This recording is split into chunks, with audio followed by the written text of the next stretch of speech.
All right. What is going on, everybody? Welcome back to another Serious Angler podcast, episode number 186. I am your host, Bailey Eichbrett, and I am joined here by my co-host and the captain, Mr. Andy Full. What's going on, dude? Oh, not a whole lot. President's Day, so it's a banker's holiday today. So I hung around, did some filming this morning, and, then did some birthday shopping for the wifey. So it was a pretty productive day, but boring because it's so cold out that I thought about going steelhead fishing, but everything is frozen. So, yeah, we went the productive route over the fishing route. How about you, man? Doing good, dude. Had a productive day working on some of my client work for the media business. It's going well. It's more of I have some work I'm doing right now, and obviously, some posting and such for clients and gathering some content, but more it's a waiting game for these big things in the works that hopefully go through, that if they do go through will make life a lot easier for this year coming up. But again, it's just kind of staying after it, just keeping to the grind, see what happens. But early happy birthday to Miss Amanda, coming up on Friday, right? You said? Yeah, Friday. You have a good memory. We'll have to make sure when we record for Friday's episode, we give her a shout out for her birthday. But perfect. I'll make her watch. There you go. We'll give her a little birthday shout out. It's part of our show. We'll make it the Amanda's birthday episode like we did for you. We'll just bring her on. Yeah, there you go. We'll have a special appearance. Yeah, special guest. Yeah, dude, you had obviously a day off, but productive. We have a Drop Shot 101 episode dropping tomorrow of Andrew's smallmouth and largemouth drop shot setups that he walks through, and it's very intricate, highly detailed. That'll be dropping tomorrow around 11. I think I scheduled it for.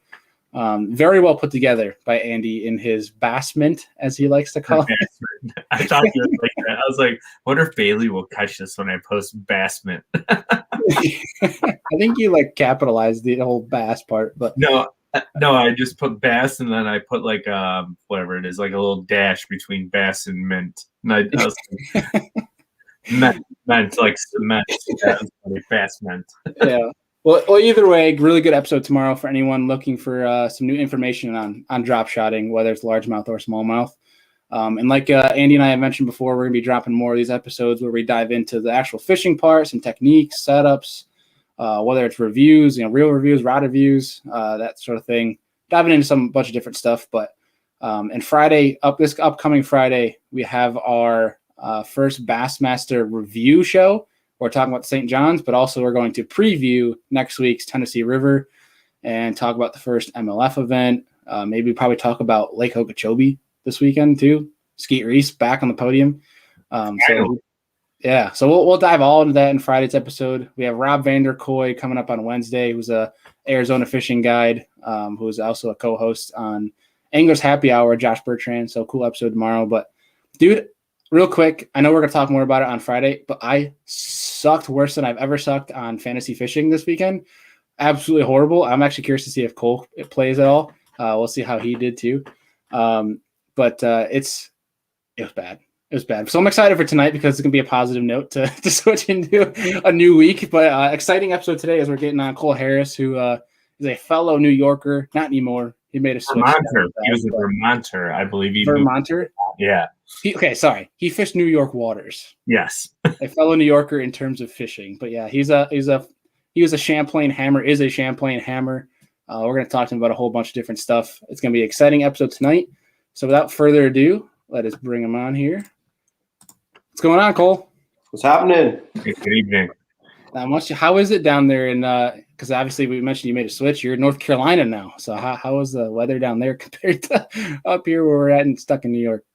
Well, I haven't had a shovel yet, and honestly, that's all that matters. Fair enough. Were you a shoveler or a snowblower? No, I wasn't a snowblower. I was a shoveler until I got sick of it, and I would call a friend, and they'd come plow me out. Perfect. Yeah. It sucks, man. You'd shovel your whole driveway and turn around and look back up, and you'd have to shovel it again sometimes. And the joys of living in the north. Yeah.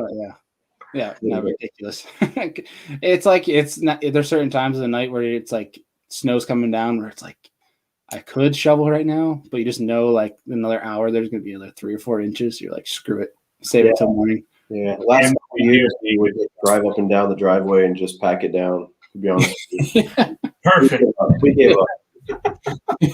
Yeah. Well, dude, real quick before we obviously dive into the depths of tonight's episode, for people that may not know you, tell us what about yourself, and then obviously how you got into fishing in the first place. That first time, you caught your first time bass fishing. Obviously, who instilled that passion in you? Yeah, man. I've always done a lot of fishing. I grew up in the Champlain Islands, and I would either ride my little 4-wheeler down to our dock or walk down there. And it started out with bowfin, to be honest with you. And I was just a little kid, and I was so scared of them. I would honestly tie a rope to them and drag them back up to the house, and my dad would take them off. And I don't even know what he used to do with them, to be honest with you. And I'd just go back and catch another one. And I slowly started fishing out of a canoe, and that was awful. I'm not a paddler. And I conned my dad into co-signing for a boat. And wait, you conned your dad?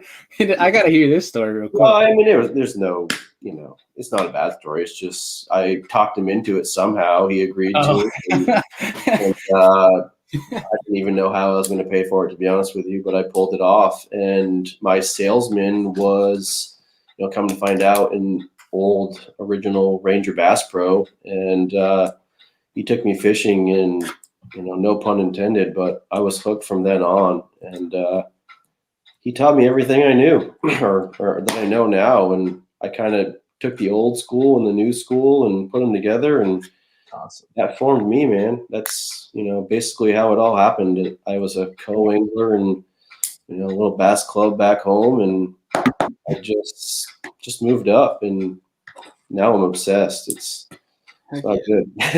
It's obvious too for anyone who follows Cole on social media, and if you don't, go into the description of this live stream. We have his social medias all linked there for you guys to go follow. But when you said you conned your dad into co-signing, I was picturing like the kid telling his dad he's going on a school field trip and needs a signature. It wasn't for a field trip, but yeah, slightly disappointed that there wasn't a better story to that. But no, it's not an amazing story. It's just, it took a lot of convincing, and from I think every year or two from then on, I got a bigger boat and a faster boat, and now he doesn't have to co-sign for me, and I'm sure he's very happy about that. Looking back, I'm sure he thought it was a good move. So, right. What are you running now? This year I'm running a Blazer 625, and so far I love it. Yeah. Nice. Dude, talk to us. How'd you even get involved in tournament fishing in the first place? Like, how did that even start? How did it originate? Yeah. So when I bought my first boat, it was a G3 aluminum boat, and like I said, my salesman was, his name was Gene, and he just offered to take me out. And I mean, literally from that day forward, it was just I had to fish, and he got me involved in a bass club, and I was a co-angler in that, and I fished team tournaments with him, and I felt like it was time for me to start fishing bigger things, and it grew from there, man. It kind of blew up. Yeah. Where along the road did you kind of realize you wanted to make this your life? Well, you wanted to chase the dream? I'm still not sure if that's what I want to do. It's a lot of work, man. I love every minute of it, but I'm kind of stuck in between making it and not making it. And there's some days where you wonder if it's worth it, or, I'm just being real. That's the truth. Right. It's a lot of work. It really is. And, living up north, it made it twice as bad, to be honest with you, because you only fish so many once a year. And then the rest of it, you look out the window and you can't wait to go fishing again. Right.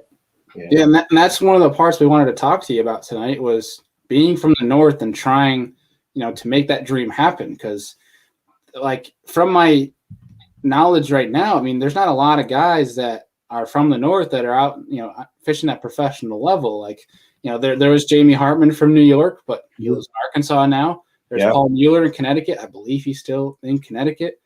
destined to Marion in PA, but he's trying to make a switch down south. I mean, a lot of these guys that aren't from, like how you mentioned in North Carolina being a central location, if they're not in a central location, they're trying to get to a central location for that pure fact of trying to make it easier expense-wise, travel-wise, and obviously being closer to a lot of these big tournament waters that are going to help them in the long run. I mean, obviously, being from the north, it kind of limits your seasonal fishing time. So, like, how many more days that you think you're getting on the water now that you're in North Carolina instead of being in Vermont?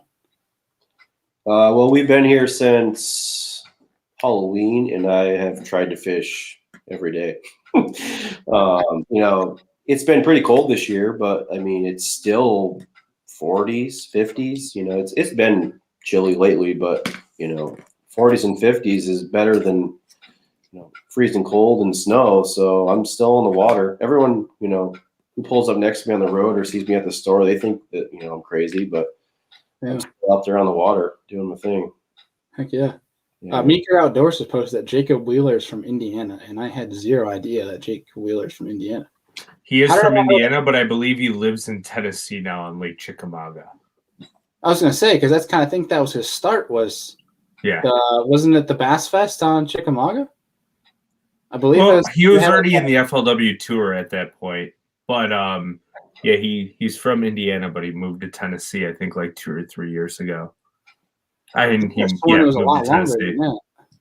I thought he grew up out of there, but maybe I could be completely wrong. Backlash Pro says, Andy, you are correct. There you go. Guys, real quick before we obviously continue our show here with Cole, make sure you guys are getting your questions in for Cole, because Andy and I are picking 2 different questions and comments from the folks to win some Outdoorsman coffee tonight. So we're gonna give away 2 different packs. Make sure you guys get your questions in. We're looking for it's gonna be a fun night here with Cole. We're gonna pick his brain a bunch here. But dude, one thing that we wanted to talk to you about, and we talked a little bit offline here, is your strengths and weaknesses as an angler. And I'm sure everyone gets asked this, but your answer was very intriguing to me, because for a lot of people, I think this is their weakness or is their answer for it. But you had mentioned how one of your strengths is the mental aspect. So kind of talk to us a little about that and dive a little bit into it. Well, I learned real quick that getting spun out is probably the worst thing you could possibly do. And I've worked real hard on, trying not to do that. Mm-hmm. So I think that's, one of my biggest strengths is, I do a good job of not getting spun out. And if I do get spun out, I flip it real quick and get back to business, because, it'll ruin your whole day or tournament or, anything you have going on in life, period. So I think that's one of my biggest strengths. So how long did it take you to figure out how to shift your mindset from spinning out to not spinning out while in a tournament setting? Because some people can figure it out right away, and some people it might take years, and some people never figure it out. So kind of walk us through like your process on where you're like, I need to change my mental attitude while I'm on the water. Yeah, for sure. I think I just realized after a while that, you can literally win a tournament in the last 10 minutes of your day. And in that, it has happened to me. And I think, after that first or second time, you just realize that, like, you're getting mad or upset for nothing. And you just need to get back to work and grind it out, because you never know what your next bite's going to be or what could happen. You have no idea. Yeah. I think that's huge, because there's a lot, like we mentioned a little bit offline, there's a lot of guys that the mental aspect is their biggest weakness for a multitude of reasons, like how he talked about. For my own personal sake, it's like one thing goes wrong and then your mind kind of starts jumping to these bad conclusions that could kind of spiral out, and it kind of makes you go crazy. And it's one of those things where you got to remember to stay calm. Just because you have one hiccup doesn't mean the whole day is going to be one big hiccup. For sure. It's one of those things you got to stay confident with. And I think there's nothing to be said too about the fear of failure, right? The fear of not making the right decision, which part of fishing is making the wrong decision and just trying to make the most of it. Really. I mean, that's the biggest thing for me, is that I was talking to Andy, I think it was actually this morning, or it was actually yesterday or something like that. How I've come to this place where I'm learning that to stop fearing going out and flunking a tournament. Just go out, do what you think is best, put your plan in place, and if you fail, you fail. There's always another tournament. Yeah, and it's one of those things where it's, stop stressing over it, just go fish. And then it's just one of those things when you get to that new comfort level. I'm hoping it makes me fish more free. we'll have to see. We haven't had any derbs yet, but yeah, I mean, one of the best tournaments I've ever fished. Honestly, I went out there with hardly any or no practice at all, and I was just going to go have fun, and I didn't care what anyone thought or what was going to happen. And those have been some of the best tournaments I've ever fished. And just so good.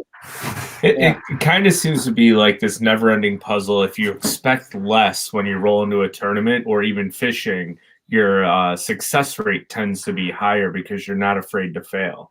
Yeah, you're just like, oh, whatever. I'm gonna go out and catch him. If I don't, I don't. If I do, I do. And you're just loose. Yep. And all of a sudden, you get that one bite, and you're like, okay, we can do this. Yeah.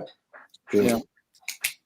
And so, like, obviously, with social media, we've seen some of the big bags you've dropped up here in the north, and it kind of leads me to ask you, because in New York, you can kind of do a mix of both. But are you more of a run and gun kind of guy, or are you kind of maybe run one or two areas and kind of hunker down and pick them apart? Honestly, for me, it depends.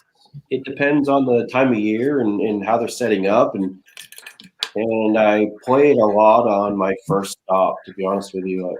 I tend to fall in this, never-ending trap of I'm not like a limit guy. I just go after bigger fish, I guess.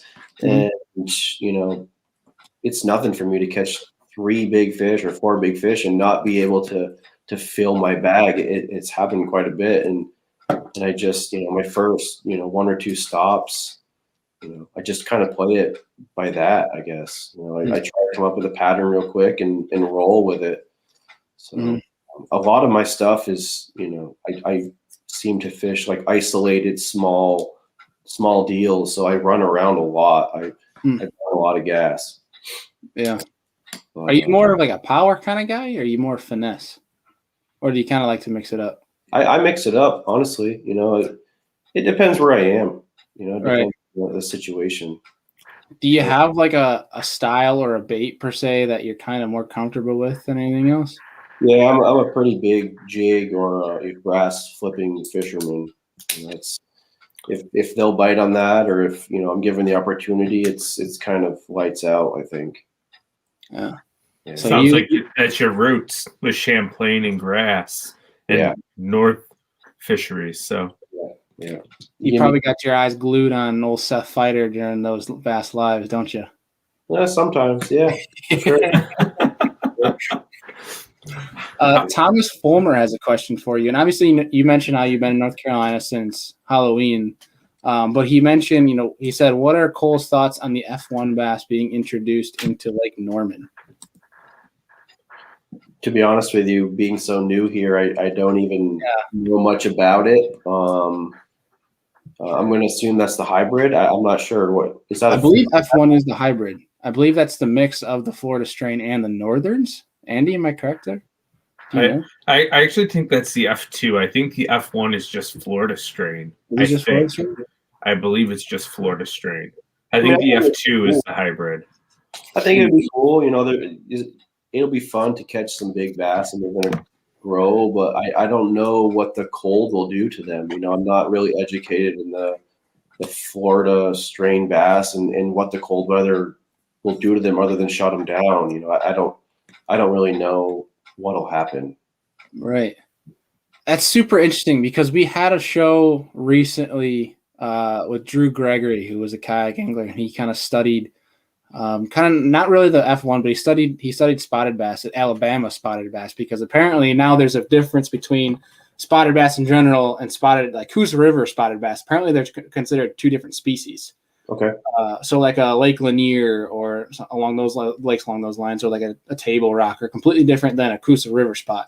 Mm-hmm. And they say that, lakes that struggle with having largemouth, smallmouth that roam a lot and chase bait, they say if you introduce Alabama spotted bass, that they will dominate over those largemouth, smallmouth and chasing fish and make the largemouth, smallmouth go back to what they're used to be known for, is getting on the bank, getting on structure, like where you wouldn't naturally chase those fish. You wouldn't be chasing a largemouth out in the middle of freaking nowhere, chasing bluebacks or whatever it may be. But it's a super interesting concept, and like something like that, like Thomas, I'm gonna have to look into that too, because like I didn't know they were doing that to Lake Norman, and I'm curious like the theory behind it. Like, what is that supposed to help?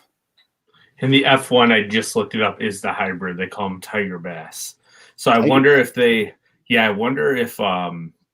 like the northern strain keeps them less temperamental, but they can get big like the Florida strain. I think that's what they put in like Chickamauga and Kentucky Lake and some of the Texas lakes. I believe they're F1s. Yeah.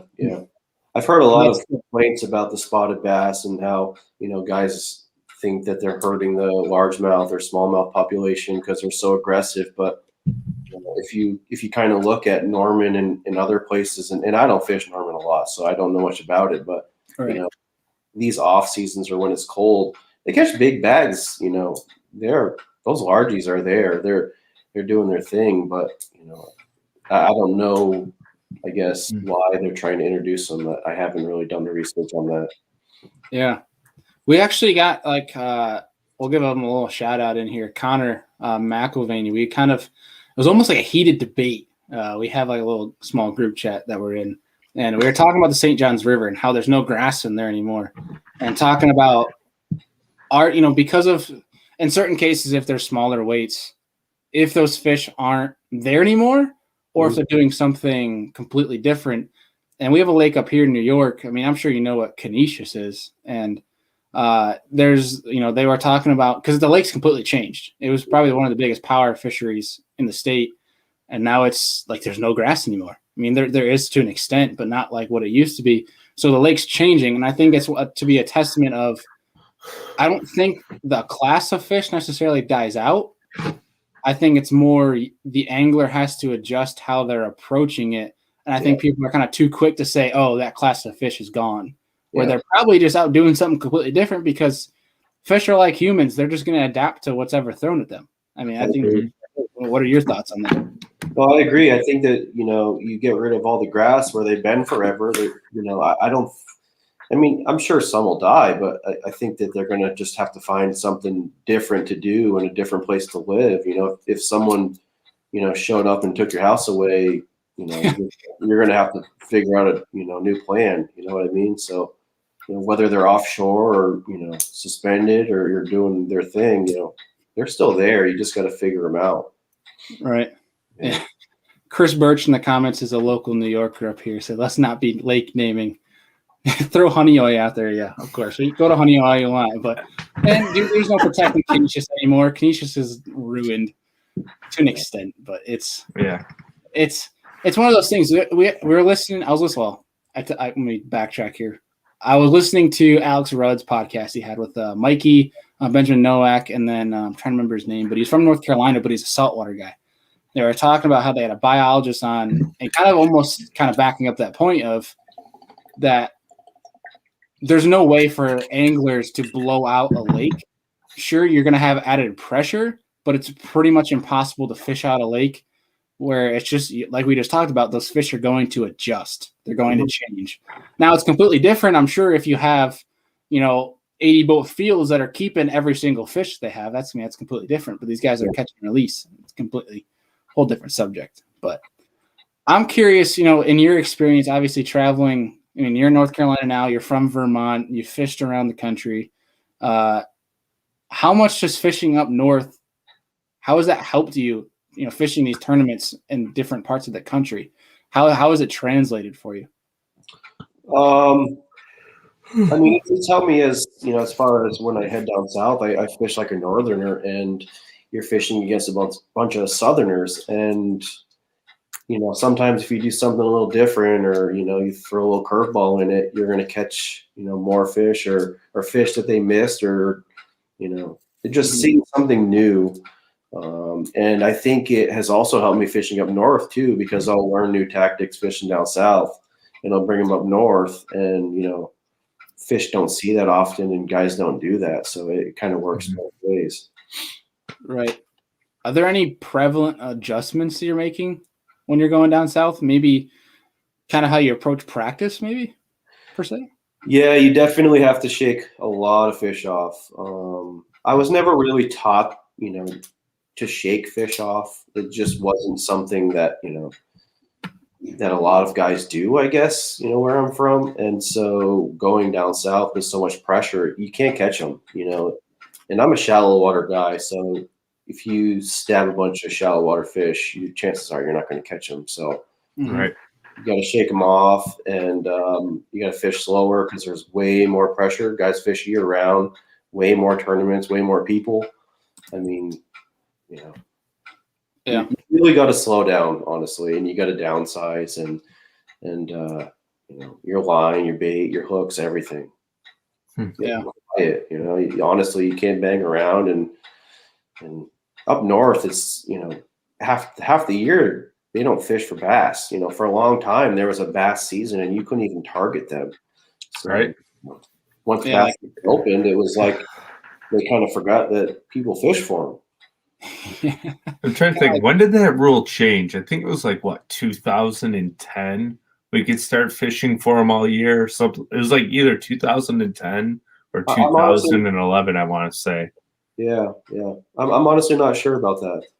But, yeah. Besides Lake Champlain, I don't know too much about Vermont. Is there a lot of bass fisheries in Vermont? There's a lot of smaller, they're called lakes, but they're ponds. They're little. I used to live right near Lake Iroquois, and you didn't even have to start your boat, honestly. There were some big bass there, and there's a lot of small places like that around. But obviously, Champlain is the place to be. For sure. Yeah, I've seen Jody White post his ice fishing videos where he goes out and catches smallmouth and such. Oh. I'm so jealous. I've never caught a smallmouth with the ice. Totally random subject, but that looks like an absolute blast.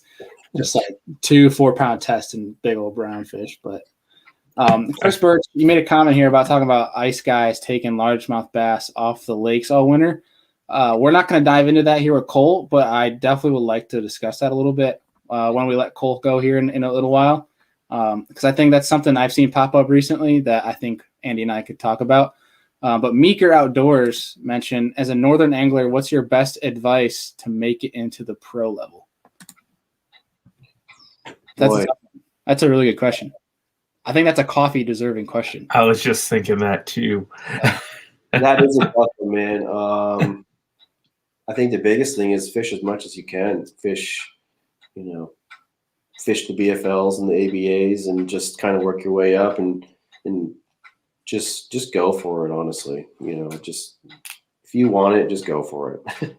So I guess we could segue into another question. What was the hardest type of fishery to translate from a northern angler into trying to reach pro? So where was your biggest learning curve? The Carolinas, honestly. North Carolina and South Carolina have just kicked my butt, and it's not why I moved here. I do have a lot of family here, and it is central, but the Carolinas just for some reason crushed me, and I don't know if it's because the water fluctuates so much, and they're always doing different things, and you just I don't know what it is, and I'm glad I moved here because I honestly think it's going to make me a better fisherman in the long run. If I can figure these fish out, I think I can figure them out anywhere. Yeah. Well, they say those lakes are one of the hardest lakes to figure out for people that don't live there. The only people that can figure it out are the people from Carolinas. Yeah, it's true, man. It's I go out sometimes and I come back, whether I catch them or I don't, and I scratch my head, either way, wondering what the heck happened. Right. Chris Birch had 2 questions, but they kind of go hand in hand. He asked if your lakes are active now, being 40 degrees out. I believe that's what 40 out means, 40 degrees. And then are you out there alone, or is it few boats? How many people are usually out there? In North Carolina? I believe that's what he's referring to. Yeah, where you're at now. Yeah. No, they're active. You're catching them. And this time of year, your chances of catching some of the biggest fish on the lake are pretty good. So, you kind of, if you can get out there when it's this temperature, definitely go out. And there are a lot of people on the water. There's guys fishing. Minimal pleasure boats, but they're all bass fishermen. Probably. Yeah, there are right? no pleasure boaters, and no jet skis. It's incredible. Yeah, that must be amazing. It is, yeah. Dude. Craziest thing ever. I went out to one of our local lakes here, ice out, and there's maybe 2 or 3 guys that were going out, and we were all like ice out. It's just hopping on the graph, trying to find those early fish. I kid you not, like it's half ice, half open water. There's a guy in a wetsuit on a bayliner, and they are water skiing. And I was like, I have seen it all, and I can never get away from these people. Yeah. Like it was ridiculous. Nuts. Yeah. But, last year on Falls Lake, I remember I was just visiting, and I pulled up to the boat launch, and there was blue smoke everywhere in the parking lot. And these 2 guys were warming up their jet skis out of the water, and it was only like 45 degrees. And I was just blown away. Like I couldn't believe, for one, that they were going in the water because it was cold, and for 2, they were warming them up out of the water. So, I hope they didn't run. Yeah. Not to be that guy, but but it's, dude, real quick, kind of segueing, not really segueing, but a small little tangent here. I had no idea what Jordan and Falls and Sharon were until MLF went there, and I can tell you Jordan is on my bucket list now. Yeah, that looks like a fun freaking lake. Yeah, the 3 of them produce giant fish.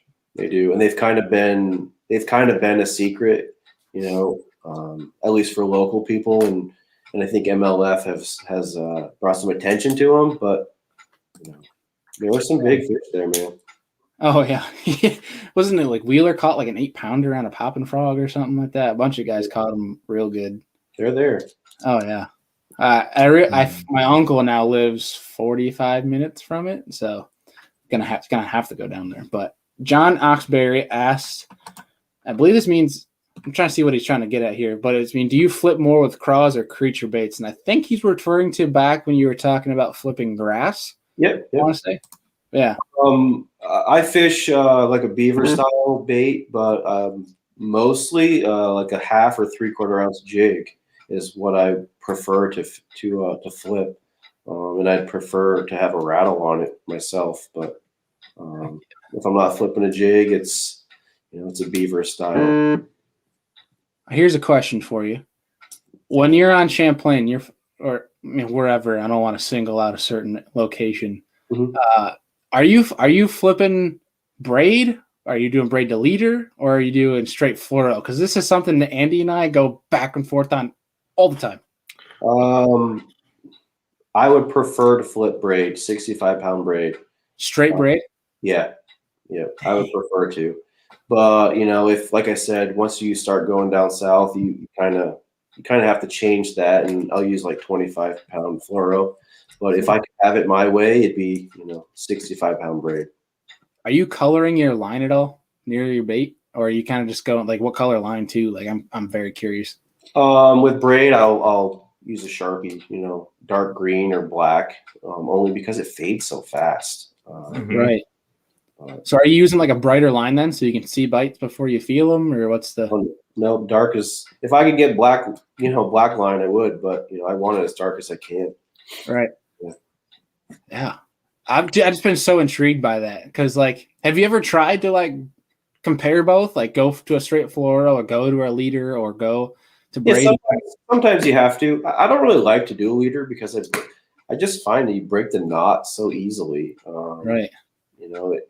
It happens, and I like to get rid of the mistakes or things that could go wrong. So I prefer not to use a leader, but I have done both, and I think you do get more bites with fluoro, but I prefer to flip something heavier, and I think that reaction bite happens so fast that the line doesn't matter.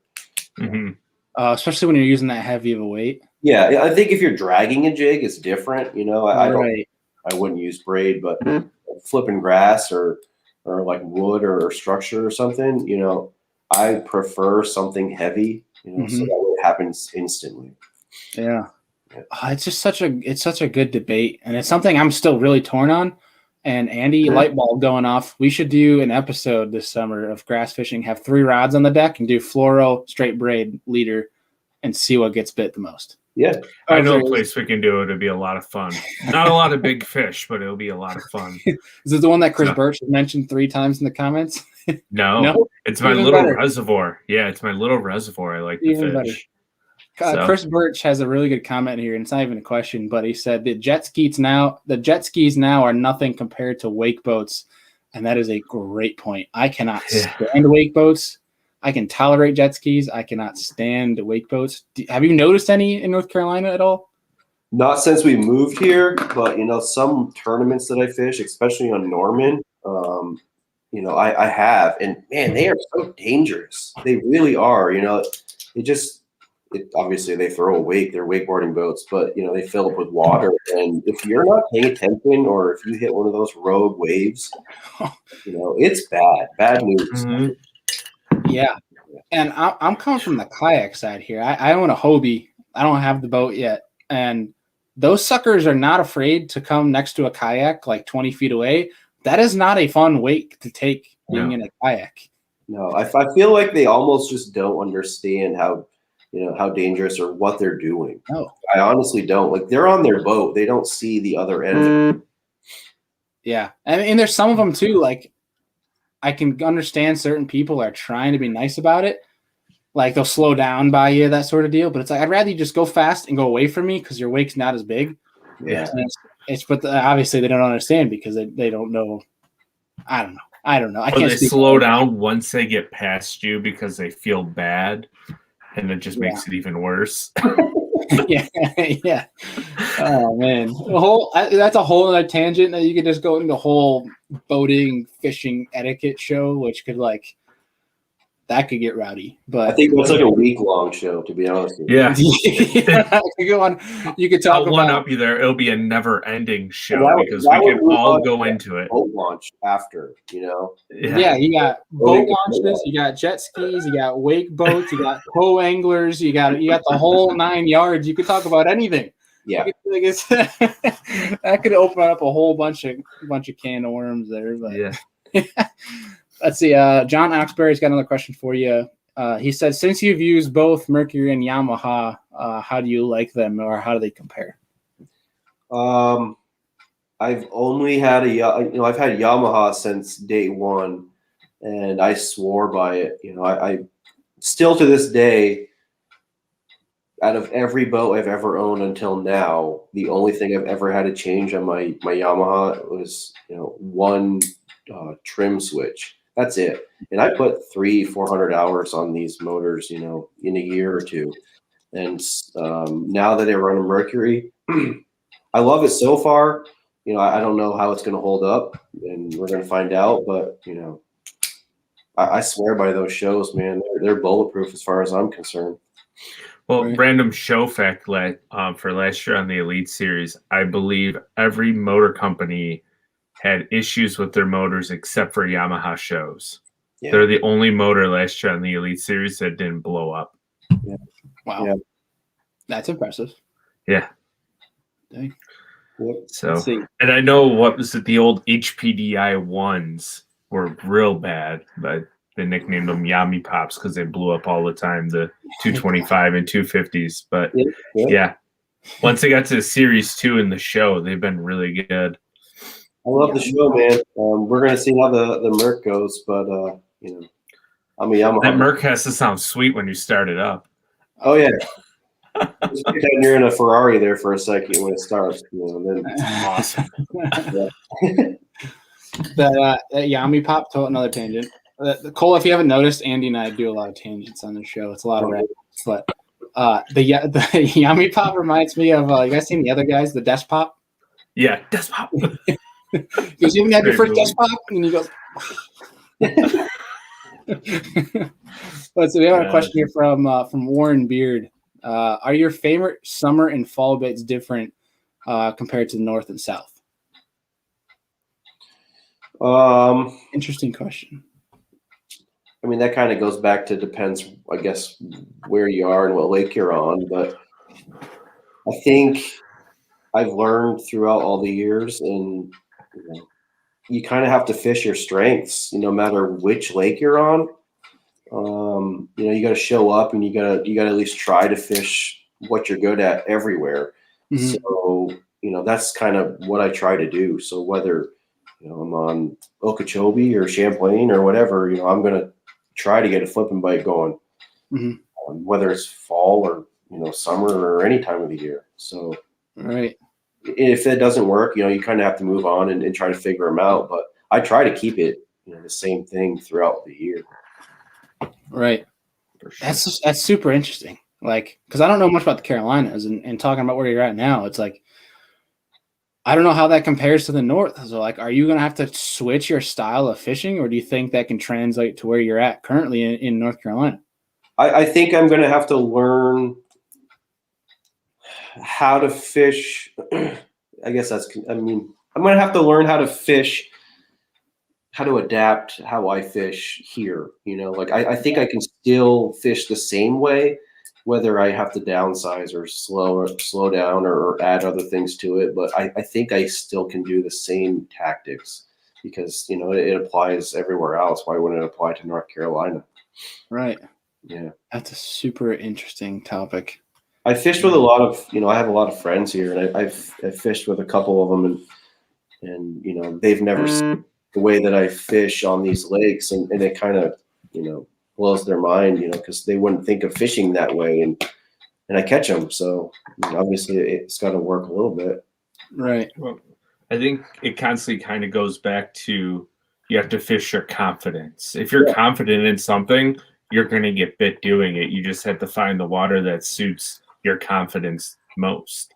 I feel like I wasted a few years trying to figure out, like when I first started this and started going on the road, I feel like I wasted a lot of time trying to learn how other people fished, how locals fish. And once I figured out that that's not how I'm going to do well, and I started going back to what I'm good at and trying to apply it to where I am, I started doing a lot better, and I think a lot of people get stuck in that. They'll show up and do a lot of research on how people catch them and what they catch them on, and they get sucked into it, and they don't do as well as they probably could if they just would go fish their strengths. Mm-hmm. Right. I could see where that'd be easy though with like the Carolinas and spotted bass fishery, and if you pull up anything about Carolina spotted bass fishing on YouTube, right? They're going to talk about chasing schoolers with chrome-sided topwater walking baits and fishing as fast as you can. Yeah. When you actually, from my understanding, when you go to try and do that, it's very hard to replicate what these guys are doing because there's very specific areas that they actually school. Yeah. So you can't just pull up on a random point and be like, oh, they're going to be here at 9 a.m. and they'll probably be there at 5 p.m. and you completely miss the entire summer. Yeah. That could be a huge struggle. Like, not I shouldn't say struggle, but not even really an issue, but I think you guys will understand what I'm getting at here is when you get a guy on that, say, is super dialed in on an area and he's a local and he's been there his whole life, like a guide or something of those sorts, and you ask them, when you go to this location, what's the best bite, you can get on, that sort of deal. And they tell you something like that, super detailed, but like it's super hard for someone like, say, you or I, Andy, to go down to North Carolina to replicate that because we don't know that fishery. We don't know those fish. We've never done it.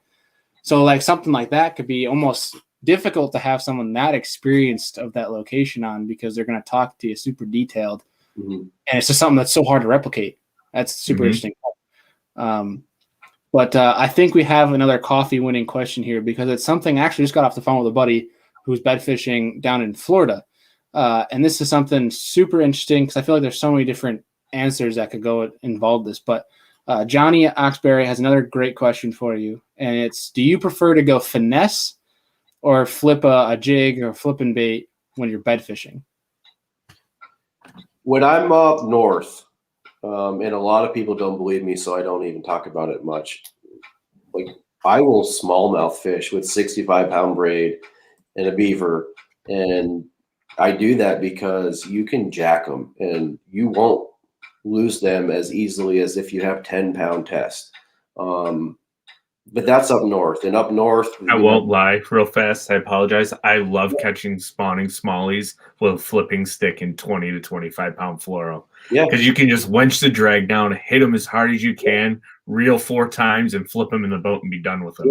yeah. I fish smallmouth on beds like I'm flipping for largemouth in grass, and then and they're gonna eat it. They do, and you can find out real quick if they've been messed with, and you got to downsize after that. But I will go after them like I'm fishing for largies. But down south, because they are so pressured and stuff, I will, I'll start out heavy, I guess, and I will downsize from there. Do you play around with kind of? I don't really know what a good word for it is, but like decoys, I guess I want to say, is like throwing like a big, huge swim bait that you're not trying to actually catch the fish, but purely just piss it off to the point where you can flip something else in, like a Senko of some sort, and then obviously catch it easier because it's pissed off. Do you play around like that at all? No, not really. I kind of, to be honest with you, I'll pull up on a bed and I'll watch it before I even try to fish for it, and I do that because I have been taught to watch what it does and where the sweet spot is and how to piss it off and where it's going to go. And, and a lot of times just because there's a bed there that's empty or there's a buck on it, it does, that female is right there, Mm-hmm. and you kind of just got to sit there and see what's going on for a minute. And you don't want to just rush it because you could literally your boat could be sitting in the path of, where that fish is. And right, you probably won't catch it or see it. You'll think the bed is empty. Right. That's a really good point. I like how, smallmouth up in the north are the stupidest, especially on beds, are the dumbest fish you'll ever run into. But like trying to trick southern largemouth on beds, apparently it's super tough.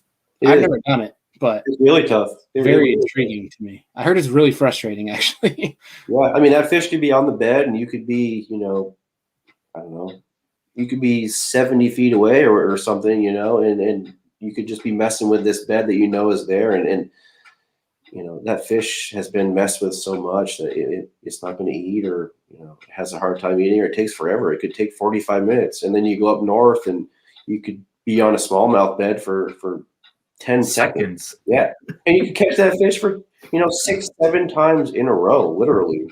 You go back out of Florida and you'd be lucky to catch it. Mm-hmm.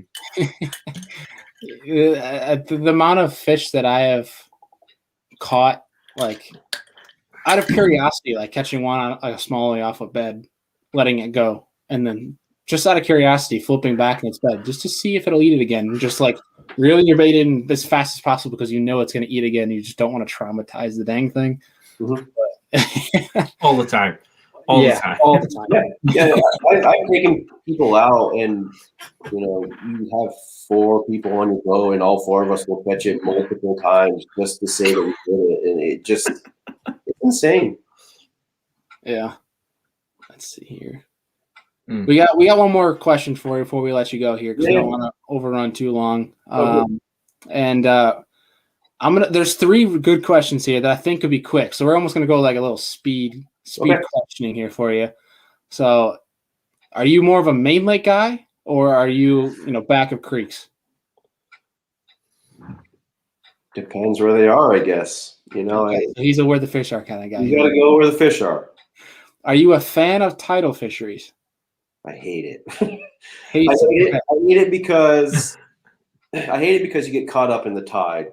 You're always wondering, if you're in the right spot at the right time, and fishing is hard enough. You're chasing something with the brain, and then you throw the tide in with it, and it makes you second guess everything. If you roll up to a spot where, let's just say you fished it multiple years in a row, and you know that they should be there, and you pull up, and you don't get bit.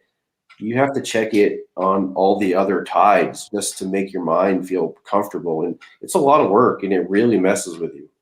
Or at least it does for me. Yeah. A lot of added variables with tidal fisheries. Yeah, it just throws another wrench into something that's already tough. Right. All right, last one from the fans here. Favorite style of topwater? Spook. What is it? A spook. Spook. Yeah, it's a spook because it works everywhere. And when I first started fishing, the guy that taught me, he was a spooker, and we would literally be 25, 30 feet of water spooking in a smallmouth. Would come from 0 feet, the abyss. Yeah, way up and be 10 feet in the air, tail walking, and there's nothing like that. There really isn't. Yeah. Hooked. Yeah. Really good point. Yeah. Andy, do you have anything else for Cole before we hit him with the last question? I want to say thank you before we do hit you with this last one. I know we've been talking about getting you on since September or October, right before you moved. Yeah, man. So it had to have been September, October. So we're happy that you're finally make it happen. Super appreciated. Yeah. All right, last question for you. Everyone that's new to the show, we like to ask them this question, and that is, if you could sit down with 3 different individuals, they don't have to be the fishing industry. They don't have to be currently alive. They could be alive 1,000 years ago. It doesn't matter. If you could invite 3 different individuals to sit down, have a steak, have a beer, and pick their brain, who are you going to invite and why? Oh, man. Andy, I think that was the best reaction ever because of his face. That was great. That was probably the best one. Go ahead, Cole. Sorry. I think my number 1 would be my grandfather, because I never had a chance to really fully meet him. He died, when I was just a baby.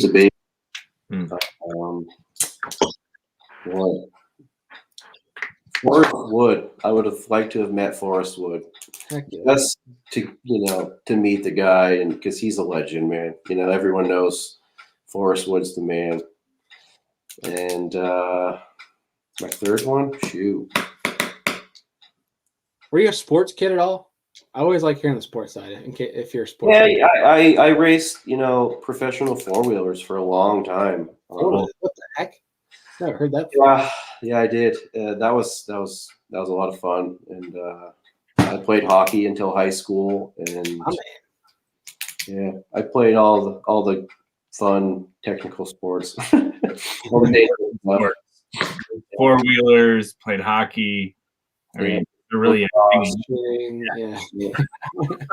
fish. Okay. Well, selfishly, I'm gonna ask, because I grew up playing hockey too. Hockey was my entire life till I was 17 or 18 years old. If you were to invite one NHL player, whether former or current, who are you inviting? Wayne Gretzky. All right. Well, was it today? It was today, Andy, and we were talking about Wayne Gretzky. Yeah. Well, why Wayne Gretzky? Just because he's the GOAT, or what? I think if you did a poll with people who didn't really know anything about hockey, that he's going to be the guy that everyone knows. Everyone knows who he is, or they know that he played hockey, and that's pretty impressive. Yeah. Just having your name known, to people that don't really know the sport. Yeah, he might be the only person that people who don't know hockey know about. Yeah, you make a great point. Yeah. Yeah, for sure. Maybe a current day might be Ovechkin from a Barstool standpoint, and that's probably about it. Yeah. Probably it. Yeah. But Cole, dude, we seriously appreciate you taking time out of your night to join us. It's been an absolute pleasure to sit down and finally meet you, finally talk to you. For sure. And we wish you the best coming forward here. Obviously, making the move to North Carolina, we'll be following along and rooting for you in your endeavors. And obviously, we hope to keep in touch and get you back on the show here down the road. Yeah, for sure, man. Thank you, guys. Yeah, of course. Take care, Cole. Have a good night, man. You too. Awesome, dude.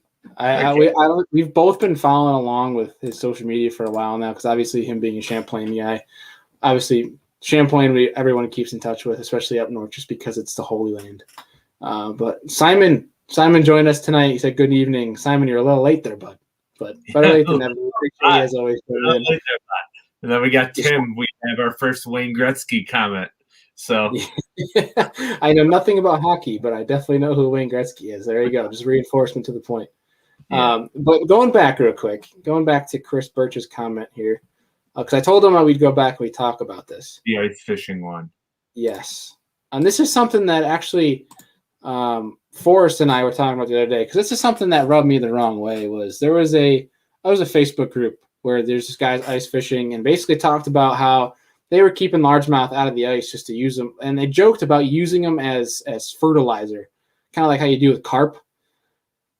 And I'm all for people, like, if it's within your right to keep these bass, and there's certain lakes where you can keep them out of season all year long. And it's, if you're going to take them home and eat them, I'm all for it. I mean, I don't like to see largemouth on the ice being eaten, but it's within your right. So I respect it. And I won't, tell you otherwise. I'm like, good for you, man. You get to eat. But like, I don't know. It's something that really rubs me the wrong way about taking fish out and joking about wasting them and something like that. And even if you are doing that, I feel like that's just, maybe I'm overreacting just because my passion is obviously bass. But like the fact of like talking about taking them out of the ice and using them as fertilizer, come on, man. Yeah, that's so disappointing to me. It's like there's better fish that you can use for fertilizer, like lake run salmon and trout, because they're fed liver and yellow six pellets, and they're really not good for you to eat. And these people come up here and eat these salmon and steelhead out of our lakes all the time. Mm-hmm. I will every once in a while keep a couple of smaller ones, but I mostly just use them for their eggs when I go fishing. I'm not going to lie. But bass, and it's such a tremendous sport fishery. I don't know exactly what the regulations are on the Finger Lakes. I know you can ice fish for them. I know you can keep them, but I don't know if there is Chris, tell me if I'm wrong here. Is there a size limit and like a daily creel limit for them, or can you just keep the size? I think it's 5 per person, and it's like 12-inch minimum. But like, Chris was talking here too. It's like, should be limits. I think they should be exceptions for the ice, because I don't think you should be able to keep bass to the ice, especially in the Finger Lakes, because most of the time when the water is that cold, the bigger ones are eating, and you're taking your prime spawners away. Well, that's what I was referring to too. Is in that Facebook group, they're talking about how they saw 7-pounders being taken through the ice and just thrown on the ice like they're garbage. And it makes me, honestly, I really wish that you could install a slot limit, like a 12 to 14 inch or something, 12 to 15. I don't know. I'm not educated enough to set those rules. I'm not in a position to make that. I'm not a scientist. I'm not a biologist. I don't know the environment enough. But like, kind of like how you mentioned though, like a fish that big, how old that fish has to be. Oh, a 7-year-old largemouth in New York State in the Finger Lakes is probably 18 to 25 years old. Now, Sean, I don't know if it is all year. I know there's like I know at Canisius you can keep them all year round. I think Sean might be right. Don't quote me, but I think Honey might be the same way. That is so weird to me. Yeah.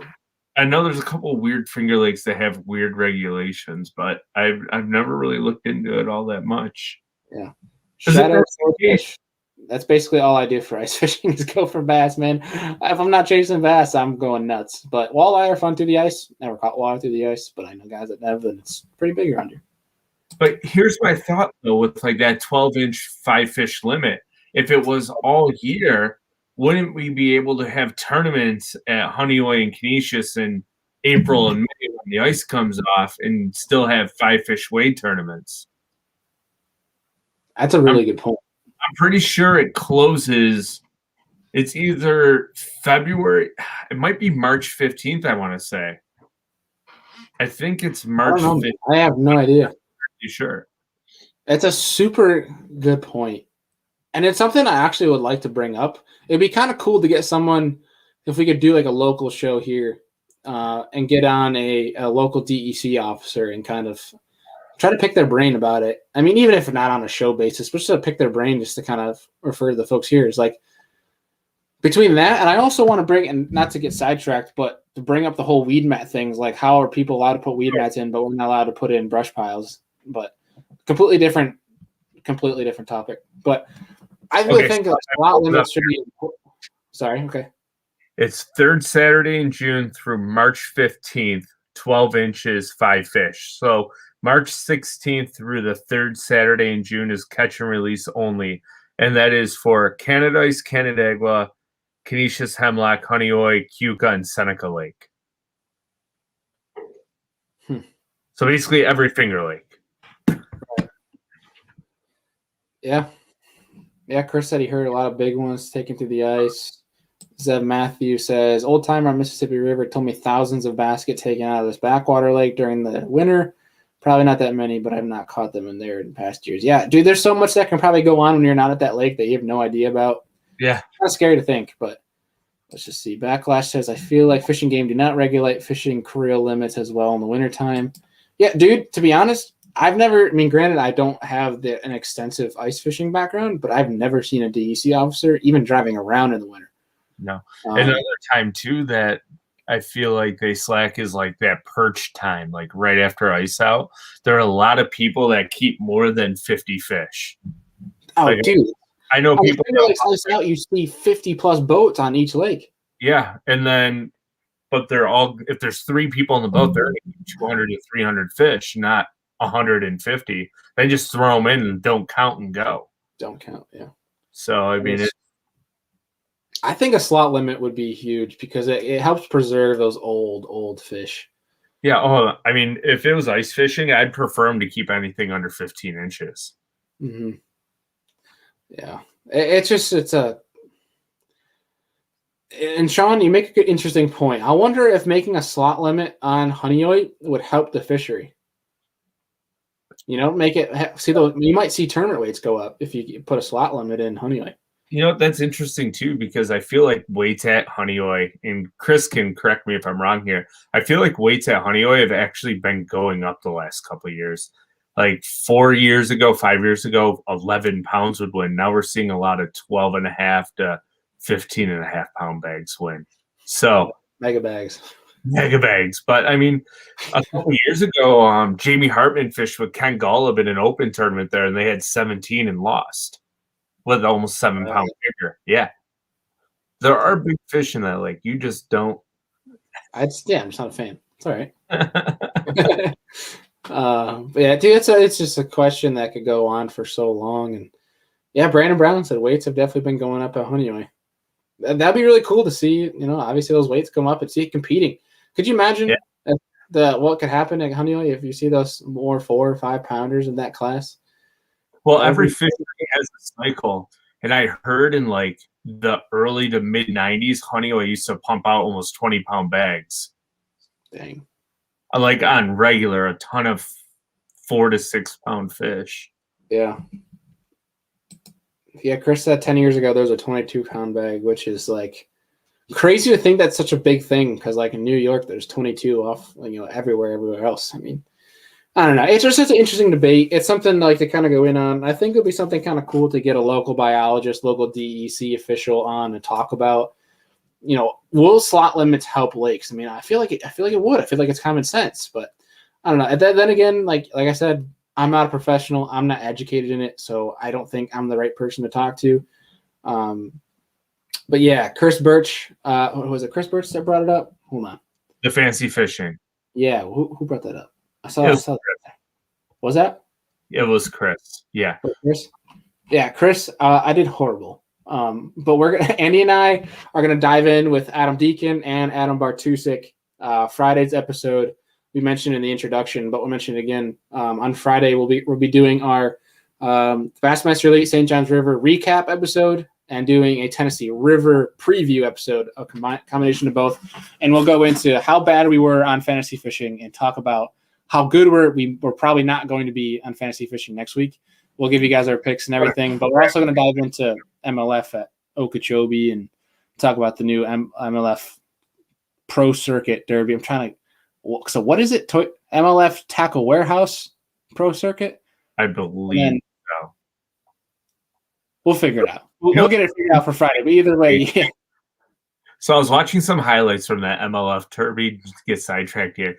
Like you can tell the old Bassmaster Elite guys that were boat flipping like 5 to 7 pound fish, and then the FLW Tour Pro guys that were like scrambling to grab a net for 1.5 pounds. So it's just kind of it's an interesting twist. Yeah.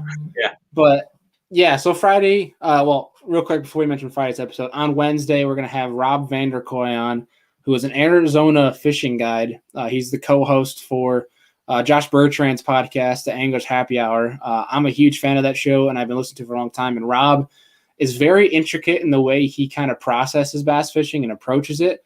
He's also a huge spinnerbait guy, so we're going to have him on and not only talk about bass fishing in Arizona, talking about guiding, but we're going to dive into about some spinnerbaits because that's a big topic that I think a lot of people kind of try to simplify. Just throwing a spinnerbait is throwing a spinnerbait when I think there's a lot more details in it than obviously, including myself, that go into it. So we're going to talk to Rob on that. But Friday, like I mentioned, it'll be myself, it'll be Andrew, it'll be Adam Deacon and Adam Bartusik. We'll be doing a recap on St. Johns River, a preview of Tennessee River, and diving into as well the two MLF derbies to come, and that happened this past weekend at Lake Okeechobee. So a really cool episode for Wednesday and Friday. Hope to see you guys there, and obviously listening and watching those. But hope you guys enjoyed tonight.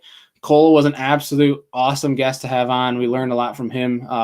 Really looking forward to getting them on again here in the future. But as always, Andy, you got anything left for the folks before we sign off tonight? Nah, man, I am. Yeah. Well, as always, folks, we appreciate you guys tuning in, and we will see you guys on Wednesday.